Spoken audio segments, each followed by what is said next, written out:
They had the stars, they had the stats, they had the swagger. But the one thing they never had? A ring. Every NBA season starts with the same dream. Hoist the trophy. Etch your name in history. But here's the cold truth. History doesn't care about almost. It doesn't throw parades for 67 wins. No one makes documentaries about the team with the best net rating in March. Banners don't wave for effort. Only for winners. These squads were absolute monsters, stacked with MVPs, Hall of Famers, lockdown defenders, and buckets for days. They ran the league. They came this close to immortality. Until the moment they didn't. Some got unlucky. Some choked. Some ran into a buzzsaw with an infamous logo. But all of them? Greatness without the glory.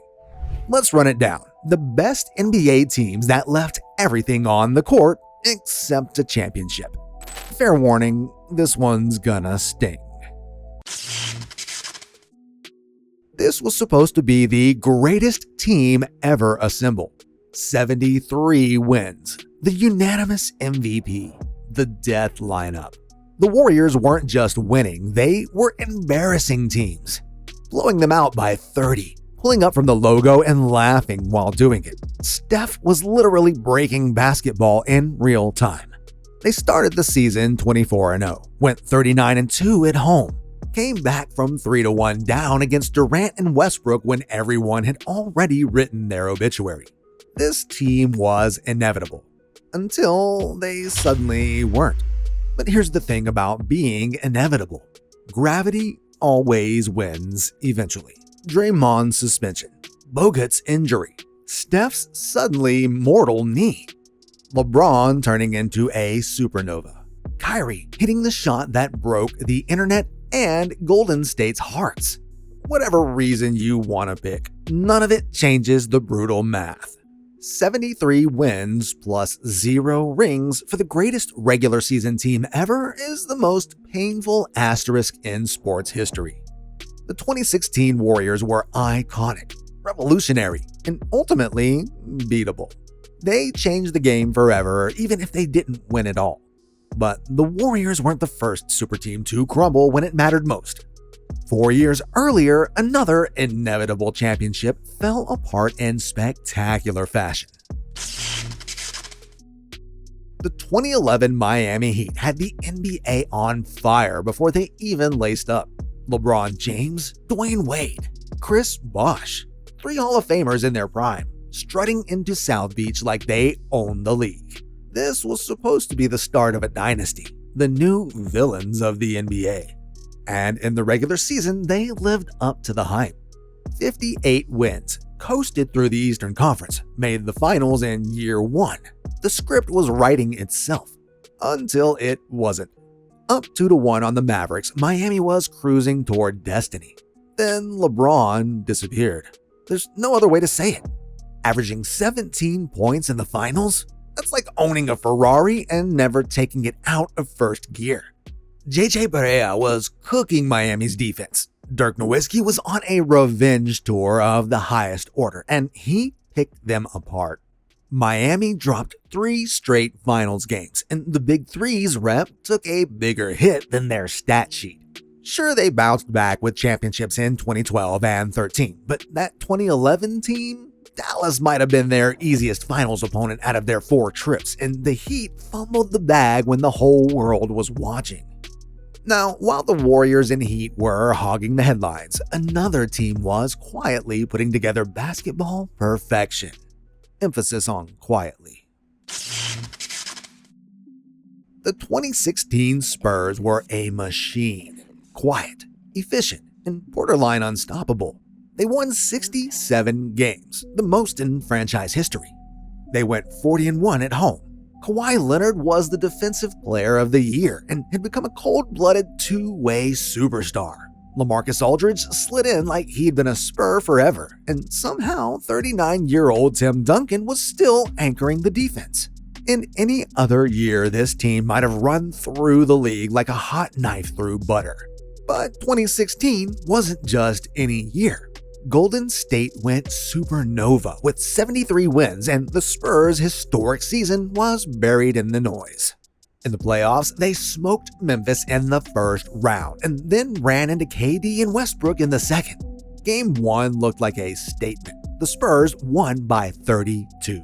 But OKC adjusted and punched back. 6 games later, the second-best team in the league was packing for vacation. Not because they collapsed, not because they choked, just because sometimes greatness meets greatness, and someone has to lose.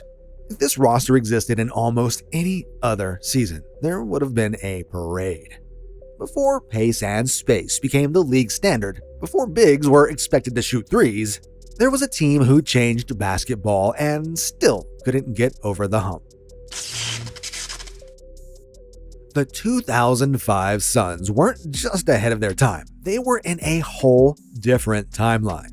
Steve Nash had just returned to Phoenix, and under Mike D'Antoni, they unlocked something the league wasn't ready for. Run and gun, pick and roll, 5-out spacing, threes in transition, basketball on fast forward.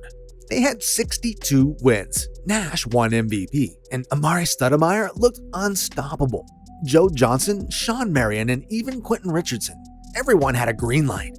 This team led the league in scoring by a mile and made it all the way to the Western Conference Finals. Then came the Spurs. San Antonio turned the game into a slog, turned every possession into a grind, and exposed Phoenix's biggest flaw: defense. Even with Stoudemire averaging 37 in the series, the Suns fell in 5. A year later, they were right there again, until a bench-clearing suspension killed their momentum. We'll never know what they could have done at full strength. No ring. But their fingerprints are all over today's NBA. But history doesn't reward pace. It rewards rings. And this next team had everything except the ability to close. Lob City was supposed to be basketball Disneyland. They had Chris Paul, one of the smartest point guards ever, Blake Griffin, a walking highlight reel, DeAndre Jordan protecting the rim, JJ Redick spacing the floor, Jamal Crawford cooking off the bench. This team was deep, explosive, and hungry. After beating the defending champion Spurs in a 7-game classic, the Clippers looked ready to take over. In the second round, they went up 3-1 on the Rockets. Game 6 in LA, they led by 19 in the third quarter. The Western Conference Finals were basically booked. And they did the most Clippers thing possible. They Clippersed. Corey Brewer and Josh Smith, not even Harden or Dwight Howard, led the comeback. The Clippers completely collapsed, lost Game 6, and got smoked in Game 7. Another second-round exit. Another wasted season. Lob City never got closer than that. The core stuck together for a few more runs, but the magic was gone. The 2015 squad was their best shot, and they fumbled it.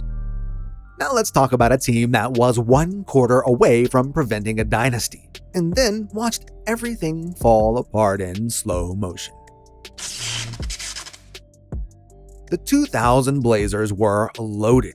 Rasheed Wallace, Scottie Pippen, Steve Smith, Arvydas Sabonis, Damon Stoudemire, and a young Jermaine O'Neal on the bench. Deep, tough, and battle-tested. They won 59 games and pushed the Shaq and Kobe Lakers to the brink in the Western Conference Finals. Game 7, fourth quarter, Portland's up with 15 with 11 minutes left. The Forum's quieter than a library, and the Lakers look cooked. Then, disaster. 13 straight missed shots. A 25-4 Lakers run. Then the lob. Kobe crosses up Pippen, floats it to Shaq, who throws it down with both hands and both lungs. That wasn't just a highlight, it was one of the most iconic plays in NBA history, and a dagger to rip City's heart. The Blazers had the talent, the momentum, and the best shot to stop LA's three-peat before it began. Instead, one of the iciest collapses in playoff history. Some teams choke on the court, like the Blazers. Others, they fade into the shadows, forgotten despite being the league's best. The 2004 Pacers had it all: defense, depth, and a nasty chip on their shoulder. 61 wins, best record in the league, number 1 defense. This team was constructed like a fortress. Jermaine O'Neal as an MVP candidate. Ron Artest at his peak, locking up everyone and giving you buckets on the other end. Reggie Miller was still deadly, and the bench was stacked with dudes like Al Harrington and Jamal Tinsley.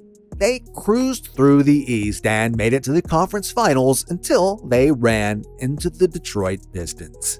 A team just as tough, just as physical, and a little more balanced. That series was a slugfest. The Pacers blew a double-digit lead in Game 2, and no team cracked 85 points until Game 6. It was trench warfare, and Indiana couldn't score when it counted. And while they held Detroit to 34% shooting over the series, they still lost in 6. The worst part? That was their shot. The core would never get another real chance. The next season brought the malice at the palace. Ron Artest became public enemy number 1, and that championship window slammed shut. Perfect defense, 60-plus wins, and a championship path all gone. And if you thought that was heartbreaking, wait until you see what happened to this next team. They didn't just blow it, they got robbed. Close your eyes and imagine basketball perfection. Got it? You're probably thinking of the 2002 Sacramento Kings. Chris Webber ran the offense like a point forward. Mike Bibby hits big shots. Peja Stojakovic rained threes. Doug Christie locked up wings. Vlade Divac did, well, Vlade things. These guys were that team. They had 61 wins, led the league in scoring, moved the ball better than anyone. They were the best team in the NBA that year, no debate. And they got robbed of a championship in broad daylight. The Kings ran into the Lakers, chasing a three-peat in one of the most brutal Western Conference Finals series ever. Through 5 games, Sacramento outplayed LA. Up 3-2 heading into Game 6, they had the champs on the ropes. Then came the whistles. 27 free throws for the Lakers in the fourth quarter alone. Ticky-tack fouls, missed calls, phantom fouls. It felt like watching a magic trick, except the trick was making a championship disappear. Tim Donaghy later admitted the fix was in. That doesn't give Sacramento back what should have been theirs. Some called it conspiracy. Others called it incompetence. Sacramento called it heartbreak. They lost Game 6, then fumbled Game 7 with Peja airballing a wide-open 3 and Bibby eating an elbow with no call. The Kings never got back to that level, but if you were there, you remember how damn good they were. Beautiful basketball, no ring, and one of the greatest what-ifs in NBA history. Now let's move from a team that got robbed to one that just couldn't get past the best ever. You couldn't draw up a more fundamentally sound team than the late 90s Jazz. Karl Malone, the MVP. John Stockton still orchestrating the offense like a surgeon. Jeff Hornacek as the perfect complementary shooter. Jerry Sloan had them dialed in like a military unit. Disciplined, physical, experienced. 2 consecutive finals appearances, 97 and 98. 2 chances at immortality. 2 dates with destiny. And both times they ran into a buzzsaw in sneakers named Michael Jordan. But 98? That was their best shot. Utah had home court. Malone was peaking, and the Jazz were hungry for revenge after 97's heartbreak. The series was tight, every game a grind. But the moment that defined it all came in Game 6. Malone gets stripped by Jordan on the block. MJ brings it up court. Crossover on Brian Russell, the shot that launched 1,000 documentaries and broke Utah's collective heart. Utah's title hopes died on that jumper. Back-to-back years of perfection, and it still wasn't enough to beat. Speaking of MVPs running into the Jordan buzzsaw, let's talk about a team that brought their A-game and still got sent home. 1993 was Charles Barkley's year to shine. Traded to Phoenix, he went full supernova, winning MVP and leading the Suns to 62 wins, the best record in the NBA. The squad was deep. Kevin Johnson at the point, Dan Marley from deep, and Barkley doing Barkley things, which is to say, everything. With home court, they battled to the finals, ready to etch their names in history. Then came Jordan. The Suns pushed the Bulls harder than most, even forcing a triple overtime thriller in Game 3. Barkley was a beast, averaging 27 and 13. He gave everything. But MJ gave more. 41 points a night like it was a warm-up. Phoenix forced Game 6, but John Paxson's 3 and a Horace Grant block sealed their fate. This was Barkley's peak, the Suns' best squad ever.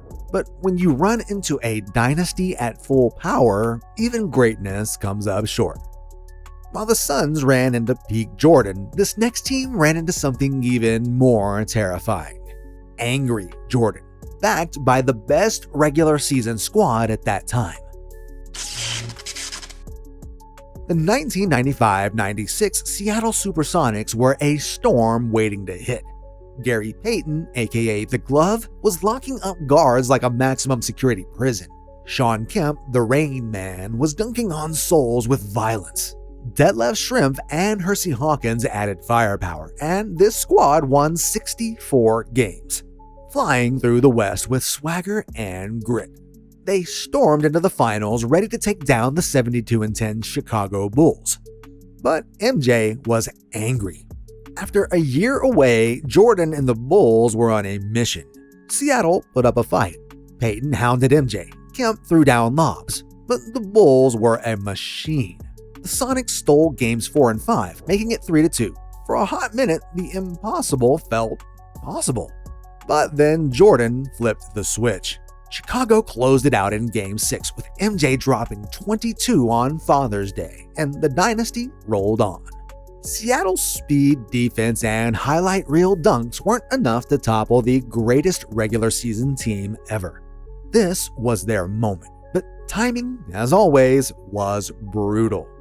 But here's the twist. A year earlier, a team actually did beat Jordan in the playoffs. Young, fearless, and electric. They were supposed to be the league's next dynasty. The 1995 Magic were built in a lab for domination.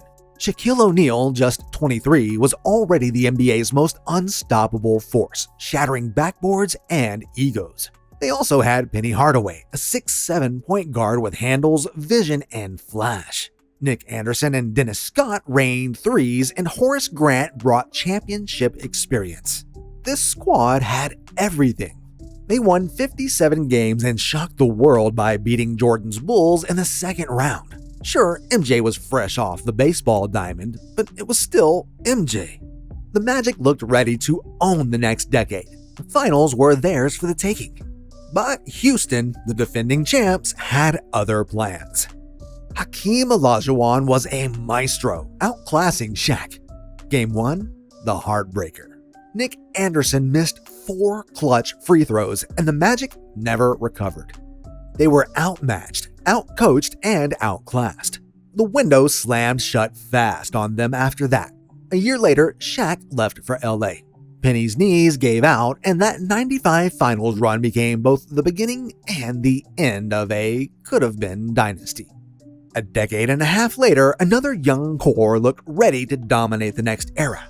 They had the firepower, but couldn't finish. The 2012 Thunder weren't just promising, they were terrifying. They had Kevin Durant, the league's scoring champ, Russell Westbrook, pure chaos in motion, James Harden, 6th man of the year, and Serge Ibaka swatting everything in sight. All under 24, all homegrown. They tore through the West, taking down MVPs Dirk, Kobe, and Duncan in succession. KD and Westbrook were putting up numbers, Harden was closing games, and it looked like the start of something massive. The finals were next. A coronation felt inevitable. Then reality hit. The Heat's Big Three had been humbled by Dallas a year earlier and came back with vengeance coursing through their veins. After OKC won Game 1, LeBron and company flipped a switch that apparently came with a Destroy Young Dreams setting. Miami won 4 straight. Harden disappeared. The Thunder looked shook, and the moment felt too big. Still, no one panicked. They were young. This was just the first step, right? Wrong. Harden got traded that offseason for a bag of basketball beans. And this core never sniffed the finals again. 2012 was the moment, and it slipped away before it even started. And then there's the ultimate cautionary tale. What happens when you try to buy a championship like it's groceries? Kobe in his prime. Shaq still dominant. Add Karl Malone and Gary Payton for future Hall of Famers. This team was supposed to be basketball's version of the Death Star. They won 56 games, survived the Spurs, reached the finals, but everything under the surface was falling apart. Malone got hurt, Payton couldn't find his groove. Kobe and Shaq were at war. Phil Jackson was running out of patience. It was superstar overload without a stable core. Then came Detroit. Everyone expected a sweep.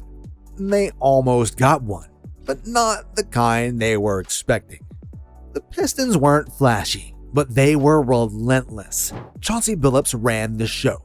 Ben Wallace locked the paint, and Rip Hamilton and Tayshaun Prince ran circles around LA. They didn't just win, they embarrassed LA in 5 games, turning the supposed super team into basketball roadkill. And the dynasty died in real time. The super experiment blew up. Shaq was traded. Phil walked. Payton and Malone bolted. That loss didn't just end a season, it ended an era and proved that championships can't be purchased like luxury cars. These squads are why we love basketball. The drama, the passion, and the almosts that keep us screaming at our screens. Some ran into dynasties. Others buckled under pressure. A few just cursed with bad luck or worse refs.